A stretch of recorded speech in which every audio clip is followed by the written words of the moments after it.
አብይ የሚባለው መሪ ስንት ዓመቱ ነው? እንግዲህ 3 ዓመት ከምናምን ወር ሆኖታል። ልታስተውሉ የሚገባችሁ ነገር ግን አንድ ነገር አለ። እሱ ስልጣን ከወጣ ጀምሮ የሚሞቱት እስካሁኗ ይችን ድምፅ እስከማስተላለፍበት ድረስ የሚሞት ኦርቶዶክስ ተዋሕዶ ብቻ ነው። ዓላማው ይሄ ነበረ። የምዕራባውያን ዓላማ ይሄ ነበረ። የእሱም ዓላማ ይሄ ነበረ። ስራውን እየሰራ እየተጓዘ እየቀጠለ ከዚህ ደርሷል። የተዋሕዶ ልጆች በትግራይ የሚረግፈው፣ በአማራ የሚረግፈው፣ በኦሮሚያ ክልል የሚረግፈው፣ በቤኒሻንጉል የሚረግፈው፣ በደቡብ የሚረግፈው፣ በየትኛውም ቦታ የሚረግፈው ኦርቶዶክስ ተዋሕዶ ብቻ ነው። ይህንን የሚያስተውል ግን የለም። ምናልባት እግዚአብሔርን ማምለክ ትተን ቴሌቪዥንን ማምለክ፣ እግዚአብሔርን ማሰብ ትተን ዛሬ ዋልታ ቴሌቪዥን ምን አወራ፣ ፋና ቴሌቪዥን ምን አወራ፣ ኢቲቪ ምን አወራ እያልን እነዚህን መረጃዎች ስንሰበስብ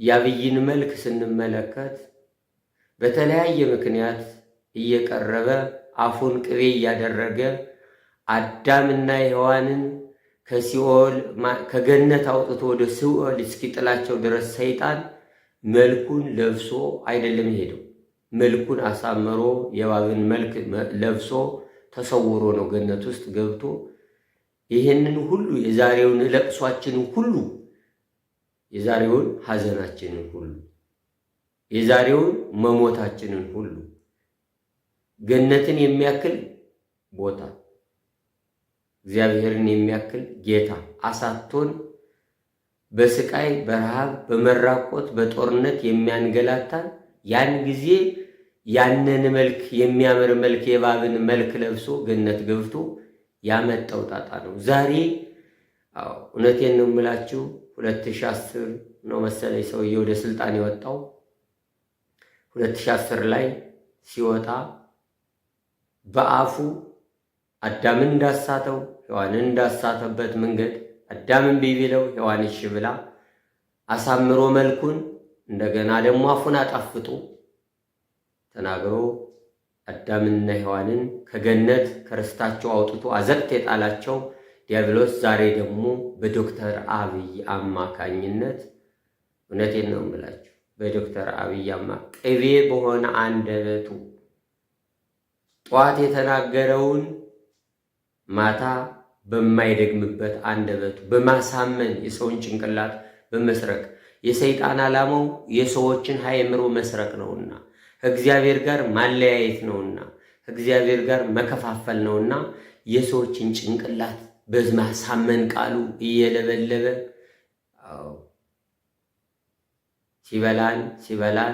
ሲበላን ቆየ። በዚያ ቤተክርስቲያን ሲቃጠል ሲነድ ህዝበ ክርስቲያን ሲገደል አሁን ያስተካክለዋል፣ ነገ ያስተካክለዋል እያላችሁ እሱን የምትከተሉ ቴሌቪዥን የምታመልኩ የነበራችሁ ኦርቶዶክሳውያን ዛሬ ግን ንቁ ባካችሁ። እኔ ለራሴ አይደለም ለራሳችሁ ነው። ዓላማው የጥፋት ነው፣ መንገዱ የጥፋት ነው። ተልእኮ ከምዕራባውያን ነው፣ ከአውሮፓውያን ነው። እንዴት ኦርቶዶክስን እናጥፋ፣ እንዴት ከኦርቶዶክሱ ጋር ያለው ብሔር የትኛው ነው እናጥፋ በማለት የሚሯሯጡት ምዕራባውያን አውሮፓውያን የኢትዮጵያን መዝገብ ቀብረው ኢትዮጵያን ለመያዝ እየተሯሯጡ ያሉ ከቻሉ በዚሁ በርስ በርሳችን ካልቻሉ በኒኩሌር ቦምብ ሊያጠፉን ቅንብር ላይ ዝግጅት ላይ ድግስ ላይ ነው ያሉና ተጠንቀቁ።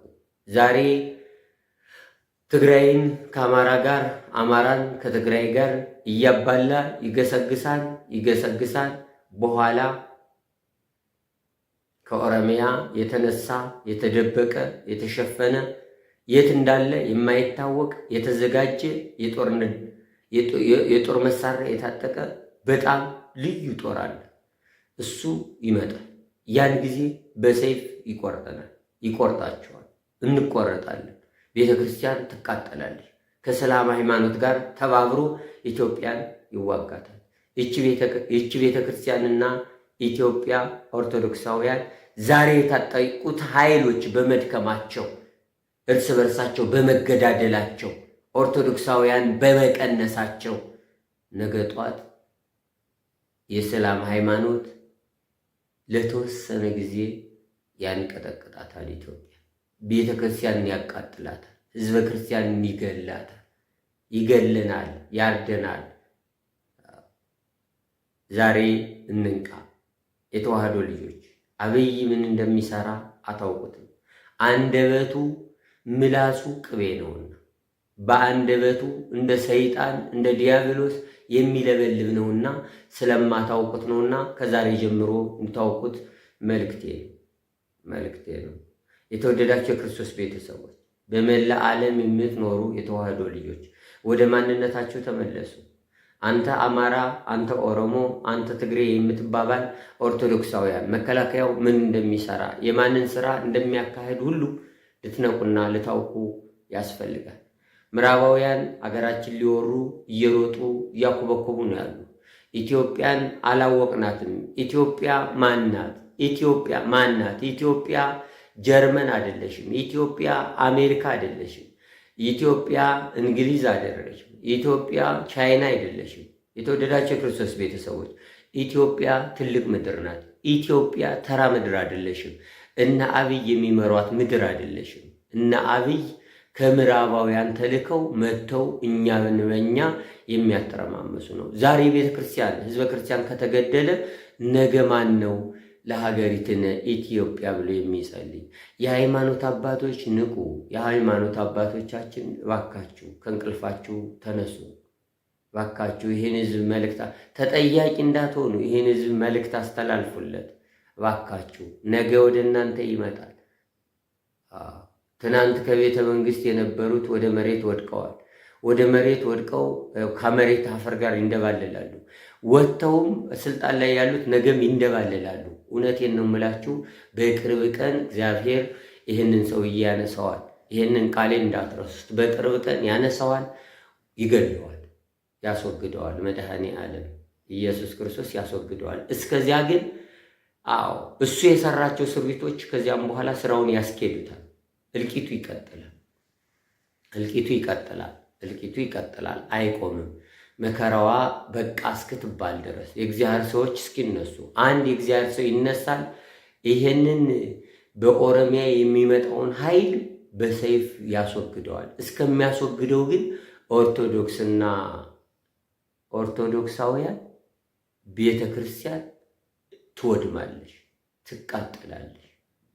እኛም በክፋት ስላለ በክፋት ሆነን ስለምናገለግል ካህናቱ ክፋተኛ፣ ምእመኑ ተንኮለኛ፣ እርስ በርሱ የሚገዳደል አሳልፎ የሚሰጣጥ ከዲያብሎስ ጋር የተቆራኘ በየጠንቋይ ቤት የሚሄድ ሟርተኛ፣ በየአዳራሹ የሚጨፍር ዜጋ ስለያዝሽ ነው ኢትዮጵያ እየታመስሻለሽ። ኢትዮጵያ የእግዚአብሔር የዶክሜንቶቹ ማስቀመጫ ምድር ናት። ለዚህ ነው ኢትዮጵያ ከነአን ተቀምጦ ዳዊት ምን ብሎ ተናገረ? ከነአን ላይ ተቀምጦ ዳዊት ምንድን ያለው? በመዝሙር 68 ኢትዮጵያ እጆቿን ወደ እግዚአብሔር ትዘረጋለች። ለምን? እስራኤል አላለም። እስራኤልን አገር ናት ብለው ያዘጋጇት ምዕራባውያን አውሮፓውያን ነው። የተወደዳችሁ የክርስቶስ ቤተሰቦች የኛ አባቶችም እንቅልፍ ተኝተዋል። መጽሐፍ ቅዱስ ከውጭ እንደመጣ አድርገው ይነግሩናል። ታሪክም ጽፈው አስቀምጠዋል። ያንን አስተርጉሞ በፈለጉት ቋንቋ ጽፈው ቁጭ አድርገውታል። ከየት እንደመጣ ከውጭ። ኦሪት ዘፍጥረት፣ ኦሪት ዘጸአት፣ ኦሪት ዘኍልቍ፣ ኦሪት ዘዳግም፣ ኦሪት ዘሌዋውያን ኢትዮጵያ ምድር ላይ ነው የተጻፈው። ከየትም ሀገር አይደለም የተጻፈው። በመጽሐፈ ኢዮብ ትንቢተ ዳንኤልም እንኳን በኢትዮጵያውያን ጸሐፊዎች በፋርስና በግብፅ የተጻፉ ነው። መጽሐፈ ኢዮብ ግብፅ ላይ፣ መጽሐፈ ትንቢተ ዳንኤል ፋርስ ላይ። እነዚህ ጸሐፊዎቹም ኢትዮጵያዊ ናቸው። የተወደዳቸው የክርስቶስ ቤተሰቦች እናስተውል። የተደበቀ ሴራ አለ በኢትዮጵያ ላይ። ኢየሱስ ክርስቶስ የት ሀገር ነው የተሰቀለው? ኢየሱስ ክርስቶስ የት ሀገር ነው የተወለደው? ታሪክ ተደበላልቋል። ታሪክ ተቀይሯል። እንደነ ፍቅሬ ቶሎሳ አይነቶቹ ብዙ ታሪክ እንጽፋለን እያሉ የምዕራባውያን ፍርፋሪ እየበሉ በምዕራባውያን ፍርፋሪ እየተጓዙ የኢትዮጵያን ታሪክ እየገለበጡ የሚጽፉ አሁንም አሉ፣ በፊትም ነበሩ። የሚገርማችሁ ነገር አንዳንዶቻችን ታቦተ ጽዮን አክሱም እንዳለሽ የሚናገሩ አሉ። አይታችሁ ከሆነ አሁን ይህን ቃል ስናገር ብዙ ሊያጎመጉም የሚችል ሰው ሊኖር ይችላል። እኔ ግን አምላኬ ባሳየኝ አምላኬ በነገረኝ ልንገራችሁ። ታቦተ ጽዮን አክሱምን አታውቃትም፣ አክሱምም አልተረገጠሽም። አባቶቻችን ጠላት ሲከተላቸው ሲመጡ ከውጭ ከዚያ ቦታ ሲመጡ ሲሸሹ ታቦተ ጽዮንን ሁሉም የኢትዮጵያ ግዛት ቢሆንም በወቅቱ ይዘዋት ሲመጡ ጠላት ሲከተል ስለነበረ ወደ አክሱም እንደገባሽ ኮፒዋን ሰርተው አክሱም ነች እያሉ ለዓለም ትውውቅ አድርገዋል። ለምን? ጠላት በሙሉ ወደ አክሱም አይኑን ፊቱን እንዲያዞር ብለው የተጠቀሙት ነው እንጂ አክሱም አይደለሽም ታቦተ ጽዮን ሌላ ቦታ ነው ያለሽው። ልነግራቸው አልችልም፣ አልናገርም። ይሄ ሚዲያ እንደ ሚዲያ ስለሚቆጠር ታቦተ ጽዮን አክሱም አይደለም ያለሽው። ኢትዮጵያ ምድር ነው ያለሽ። አዎ ኢትዮጵያ ምድር ነች። ብዙ የተሰወረ ነገር ስላለን እኮ ነው። አሁን ምዕራብ አውሮፓውያን ወይም የኢትዮጵያ ነገስታቶች፣ የኢትዮጵያ መሪዎች ኢትዮጵያ የስንት ሺህ ዓመት ታሪክ አላት ነው የሚል ይሄ ዋልታ ቴሌቪዥን የሚባለው ፋና ኢቲቪ የምትሉት አሁን ታሪክ ያውቃል ሳያውቅ ለ3000 ዓመት ታሪክ ያላት እኮ ነች ይላል አንዱ ተነስቶ። ያም ተነስቶ ኢትዮጵያ የ3000 ዓመት ታሪክ ነው ያላት ኢትዮጵያ። ስለዚህ እኛ ኢትዮጵያውያን እኮ አናውቅ። እኛ ኢትዮጵያውያን እባካችሁ ኢትዮጵያን አናውቃትም። ስለማናውቃት ነው እሳት የሚበላን የሚለበልበን። ሌሎቹ ግን አውቀዋት ሊወሯት ይመጡ ነበረ። ቢወጡ ደግሞ የእግዚአብሔር መላእክት እየመታ ያሳድዳቸው ነበረ። እነ ቅዱስ ጊዮርጊስ ያሳድዷቸው ነበር። በዚያ በጣሊያን የመጡ ጊዜ እነ ቱርክ ሲመጡ ሁሉ የሚዋጋ ቅዱሳን ናቸው። ኢትዮጵያ ልዩ ምድር ስለሆነች አንዳንዶቹ 5000 ከአክሱም ጀምሮ ይሉና ኢትዮጵያ 3000 ዓመት ታሪክ ያላት እኮ ናት ሀገር ይላሉ። ከየት አመጡት? ከየት ነው ያወጡት? ኢትዮጵያ 7513 ዓመት ነው ያለ። ዓለምን ሲዘረጋ መድኃኔ ዓለም ኢየሱስ ክርስቶስ ክብር ይግባውና ዓለምን ሲዘረጋ አዳም የተባረረባት አዳም የወረደባት የተሰደደባት ምድር ኢትዮጵያ ናት። ተወደዳቸው ክርስቶስ ቤተሰቦች እባካችሁ አስተውሉ። ስለ ኢትዮጵያ ብዙ አወራችኋለሁ፣ ጠብቁኝ።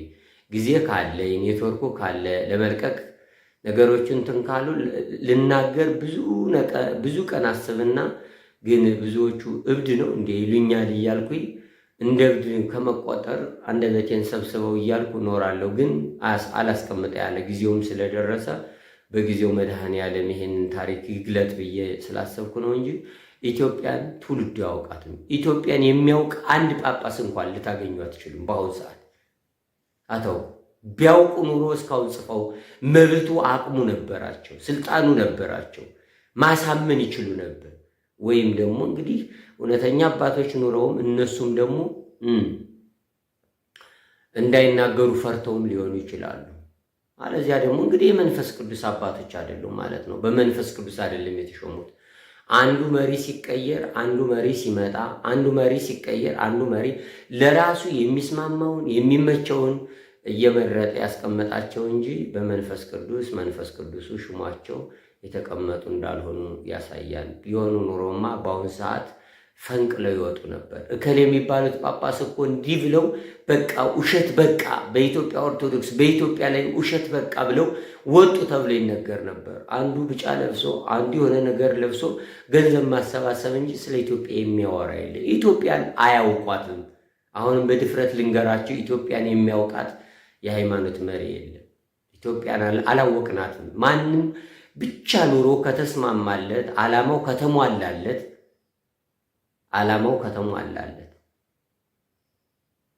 ኑሮ ከተስተካከለለት በቃ መለፍለፍ ነው እያለ መገዛጠን እንጂ መለፍለፍ ነው እንጂ ኢትዮጵያን የሚያውቃት ትውልድ የለም። ከጳጳሱ እንዲሁም ከመሪዎቻችን አላወቅናትም። ኢትዮጵያ የ3000 ዓመት ታሪክ አይደለም ያላት። ኢትዮጵያ ትልቅ ሀገር ናት። ይችን ኢትዮጵያ ለመውረር ምዕራባውያን፣ አውሮፓውያን፣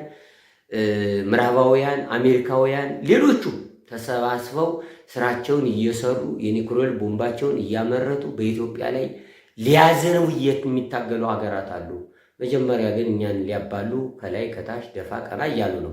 መጀመሪያ ስለ ኢትዮጵያ የሚጸልዩ የሰማይ መላእክትን የሚጠሩ ለትእዛዝ የሚልኩ የሰማይ መላእክት ከምድር ወደ ሰማይ ለእግዚአብሔር የሚያቀርቡትን መላእክትን የሚያመሰግኑ ቅዱሳንን የሚያመሰግኑ ድንግል ማርያምን የሚለምኑ የሚማጸኑ የትኛው ሃይማኖት ነው በማለት ኦርቶዶክስ በመጀመሪያ ማንንምታ አሉ። ቤተክርስቲያኑን ሞከሩ።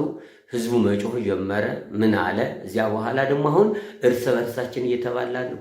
በትግራይ ያሉ ሆዳም አንዳንድ መሪዎች አሉ። ህዝቡን የሚያስበሉ፣ የሚበሉ፣ የሚነክሱ፣ የሚያናከሱ፣ በራብ የሚያስገድሉ፣ በጦርነት የሚያስለበልቡ ቆሻሾች ኦርቶዶክሳውያን ያልሆኑ በገንዘብ ልቦናቸው የተሞላ የትግራይ ተወላጆች የሆኑት መሪነን ብለው የገዛ ወገናቸውን በሳት የሚያስለበልቡ የሚያስበሉ ለህዝቡ ያዘኑ የሚመስሉ የአማራ መሪዎች አሉ። የሄደ የመጣ የሚመራቸው በክልል ምድሪቱን የከፋፈሉ መድኃኔዓለም ኑሩባት ያላትን እነሱ የሚበታትኑ የኖህ ልጆች ናቸው። እንደ የምትከፋፈሏት ምድርን ኢትዮጵያን የተከፋፈላቸዋት ለመበታተን ምዕራባውያን አውሮፓውያን ለመበታተን ለመከፋፈል ለመገነጣጠል ለመለያየት እንዲያመቻቸው በክልል በቋንቋ በብሔር ለያይተው እነዚህ የአማራ ባለስልጣን ሆዳሞች የሄደ የመጣ የሚያዛቸው የሚገርፋቸው እውነቴን ነው የምላቸው። ያው ከአማራና ከትግሬ ላይ በጣም ትኩረት ሰርቼ የተናገርኩት ለምን እንደሆነ ታውቃላችሁ? ሁለቱ አንድ ሃይማኖት ስላላቸው ኦርቶዶክሳውያን ስለሆኑ የኔ ስለሆኑ በእምነቴ ስለሚመስሉ አንድ ቋንቋ ይለያቸው እንጂ መልካቸው፣ ቁመናቸው፣ ሃይማኖታቸው፣ ግዕዝ ቋንቋቸው፣ ባህላቸው፣ ስርዓታቸው አንድ ስለሆነ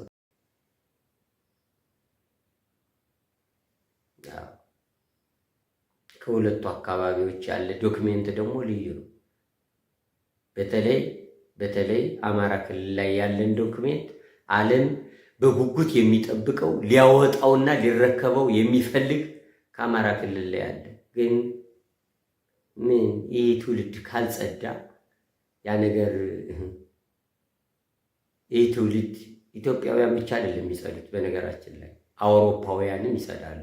ያ ዶክሜንት ሊወጣ ሲል ያ ምስጢር ሊገለጥ ሲል ኢትዮጵያውያን በእርስ በርስ ጦርነቱ እንዲሁም ምዕራባውያን ገብተው ያጸዱታል።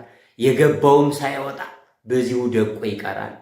እዚያ በኋላ ለእውነተኞቹ እግዚአብሔር ለሚማጸኑ ዘረኛ ላልሆኑት በዘር በቋንቋ የማይመኩት ትግሬ ሆኖ አማራውን ኦሮሞን የማይጠላ ደቡቡን የማይጠላ ሌላውን ብሔር የማይጠላ ሌላውን ቋንቋ ተናጋሪ የማይጠላ አማራ ሆኖ ትግሬውን ኦሮሞውን ሶማሌውን የማይጠላ በስጋ የማይጠላ ንጹህ የሆኑ ሰዎች እነዚያ በንስሐ የታጠቡት በስጋ ወደሙ የተዘጋጁት እግዚአብሔርን አሁንም የሚያመልኩት በልዩ ሁኔታ በቀን 1 ጊዜ 3 ጊዜ 4 ጊዜ 5 ጊዜ 7 ጊዜ የሚማጸኑት እነዚህ ያችን ዶክሜንት ያዩዋታል። ከየት እንደምትወጣ የት አካባቢ እንዳለሽ ያዩዋታል። የተሰወረ ነገር አለ። ዓለም ዲያብሎስ ያለበትን ቦታ ጠቁሟቸው እሱ ስለማይጠጋ እናንተ ታገኙት እያለ የሚያስጎመጃቸው ኢትዮጵያ ላይ ያለው ዶክሜንት ቀያይረው በታት ነው የኢትዮጵያን ታሪክ ለእስራኤል ሰጥተው ጨንቋቸው እኮ ወደው እኮ አይደለም ጨንቋቸው ነው። እዚያ ደግሞ ከኢትዮጵያ ዘሮቻችን ናቸው እያሉ እንዲያጓጉዙ ያደረጉ ምዕራባውያን ሲጀመር እኮ ትክክለኞቹ አይሁዶች የት እንዳሉ ታውቃላችሁ? የመን ነው ያሉት።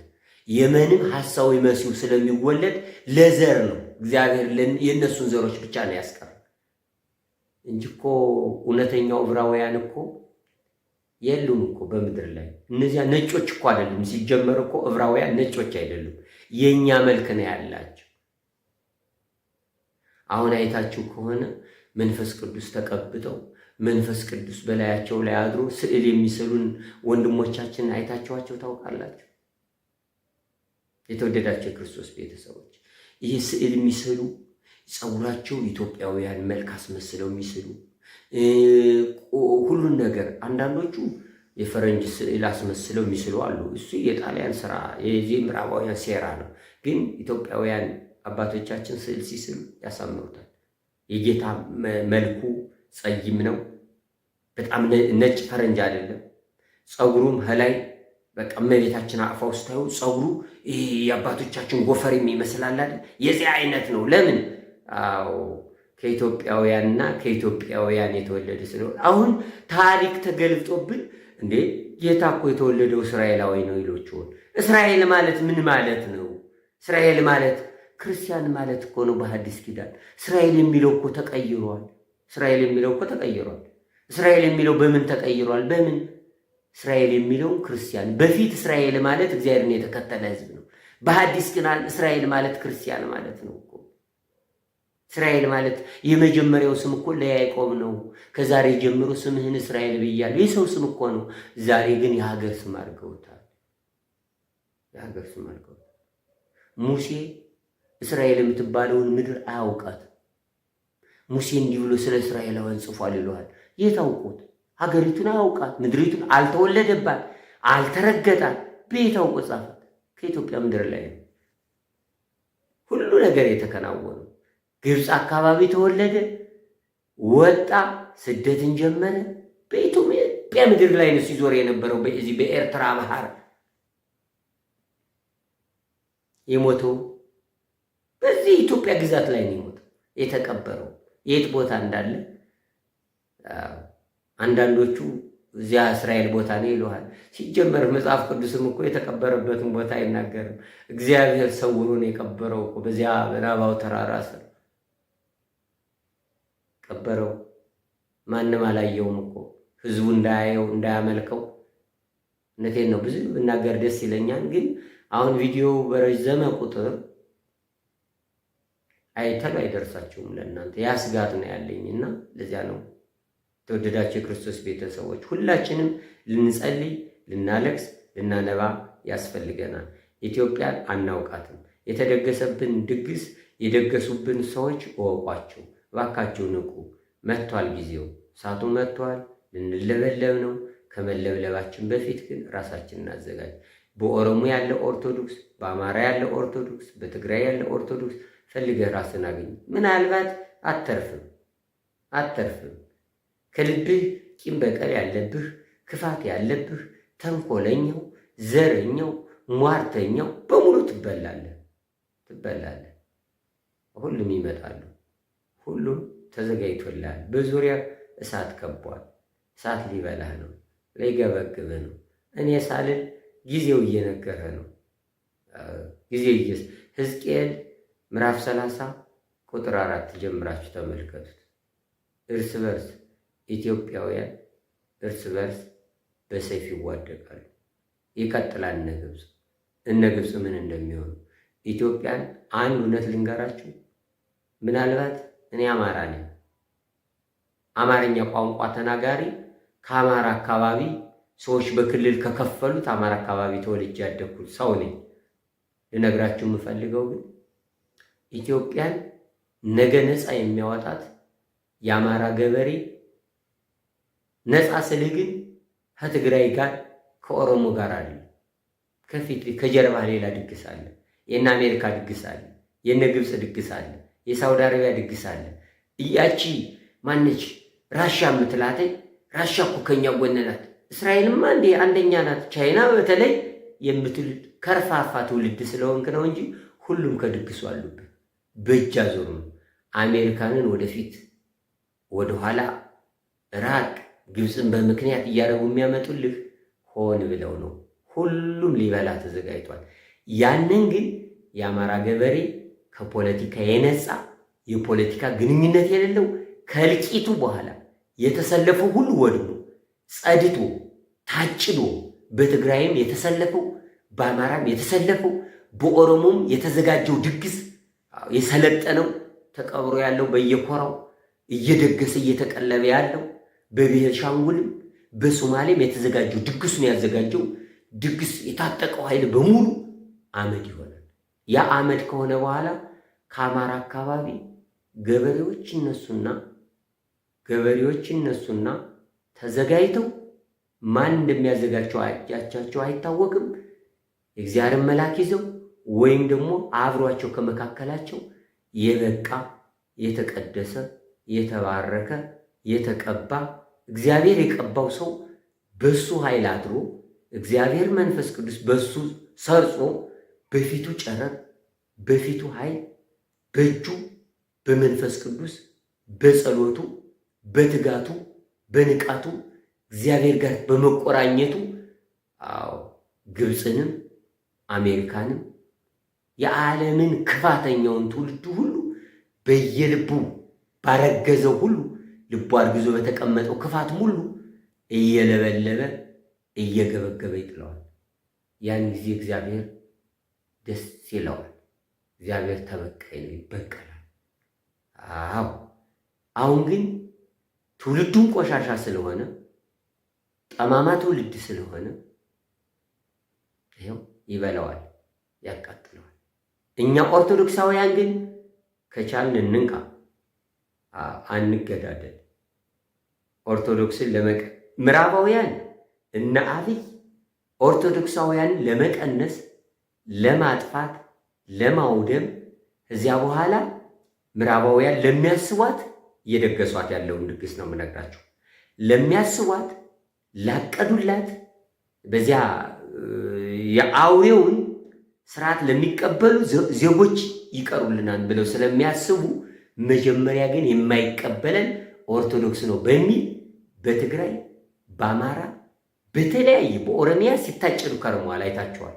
ኦርቶዶክሳውያን በየትኛውም ቦታ ላይ ያለው ኦርቶዶክስ የማድቀቅ የማዳቀቅ ስራ ነውና አሁን ቀድመን ቤተክርስቲያን ብናፈልስ ብናቃጥል ከአማራ አካባቢ የታጠቀው ኃይል ከትግራይ የታጠቀው ኃይል መጥቶ ለምን ቤተክርስቲያን ተቃጠለች ብሎ ይወጋናል በማለት መጀመሪያ የታጠቀውን እርስ በርሱ ማናከስ፣ መከላከያ ከጀርባ ሆኖ ማርሽ ቀያሪ ይሆናል። ማርሽ ቀያሪ መሀል ይገባል፣ ያባላል፣ ይወጣል፣ ያናክሳል፣ ስራውን ይሰራል። ትእዛዝ አለው ከማን? ከጠቅላይ ሚኒስቴሩ። ጠቅላይ ሚኒስቴሩ ከማን? ከአውሮፓ ከአሜሪካ። የአማራ መሪዎች የትግራይ መሪዎች እኒህ ልክስክሶቹ ደግሞ ህዝባቸውን ያስበላሉ፣ ያስገድላሉ። የተወደዳቸው የክርስቶስ ቤተሰቦች አልነቃንም። ንቁ። አይናችሁን ግለጡት። አይናችሁን ግለጡት። አይናችሁን ግለጡት። አይናችሁ ካልተገለጠ ያ ውሳጣዊ አይናችሁ ካልተገለጠ ከፊታችን የቆመውን አናየው። በለዓም በዚያ በኦሪት ዘኍልቍ ምዕራፍ 22 ቁጥር 31 ላይ የተመዘዘ ሰይፍ የያዘ እግዚአብሔር መልአክ በፊቱ እንደቆመ አልተመለከተም። አህያዋን 3 ጊዜ በዱላው መታት ሂጂ እያለ። አህያዋ ግን መልአኩን አይታው ነበር። መልአኩን እንድናይ የመጣውን የተደገሰውን ድግስ እንድናይ መልአኩ ሊያጸዳው የቆሸሸውን ሊያስወግደው እንደቆመ በፊታችን መድኃኔዓለም ይግለጥልን፣ እንየው። አይናችንን ያብራልን። አይናችንን እናብራ። በጸሎት በስግደት እንመለስ። እርስ በርሳችን ከመተኳኮስ ከመገዳደል ለመሬት ብለን ከመናቆር እንውጣ። መሬትኛል እስካሁን እኮ ትግራይ፣ ጎንደር፣ አዲስ አበባ፣ ጋምቤላ፣ ሶማሊያ፣ አማራ፣ ትግራይ፣ ኦሮሚያ፣ ጎጃም፣ ጎንደር፣ ወሎ፣ ሶማሊያ፣ ደቡብ ክልል እየሄደ ነው የሚሰራ ነበር። ዛሬ እንዴት ነው? የትኛው መሬት አጥጋቢ ሆኖ ነው? ማን የቆራረጠ? ባለርስቶች። ኧረ ተው እናስተውል። ጥለነው ልንሄድ። ቅዱስ ዳዊት እኮ ተናግሯል። ከመጽላሎት ያለፍ ታይተን ነው የምንጠፋው። እንደ ጭስ እንደ ጥላችን ታይተን እንጠፋለንና እናስተውል። ረዘም አድርጌ እንዳልሰጣችሁ እንዳላሳዝመው ወደ እናንተ ስለቅ ተሎ አይመጣልኝም ወይ ሳምንት ይጨርሳልና በዚያ ምክንያት ነው። ብዙ መልእክት አለኝ ስለ ኢትዮጵያ የምነግራችሁ። የተደበቀ እስካሁን ያልተነፈስኩት ከባድ ነገር አለና መድኃኔዓለም ኢየሱስ ክርስቶስ ወይ አመቻችቶልኝ ወደ እናንተ እንዳስተላልፍ መድኃኔዓለም ኢየሱስ ክርስቶስ ይፍቀድልኝ። እናንተም በእርጋታ በትዕግስት እስካሁን ስላዳመጣችሁኝ አመሰግናችኋለሁ። የአባቶቻችን አምላክ የድንግል ማርያም ልጅ መድኃኔ ዓለም ኢየሱስ ክርስቶስ ሁላችንም በንስሐ ታጥበን ሥጋው ደሙ ተቀብለን የእሱን መምጫ ሰዓት እንድንጠባበቅ የኢትዮጵያን ትንሣኤ እንዲያሳየን ቅዱስ ፈቃዱ ይሆንልን። ወስብሐት ለእግዚአብሔር። ይቆየን።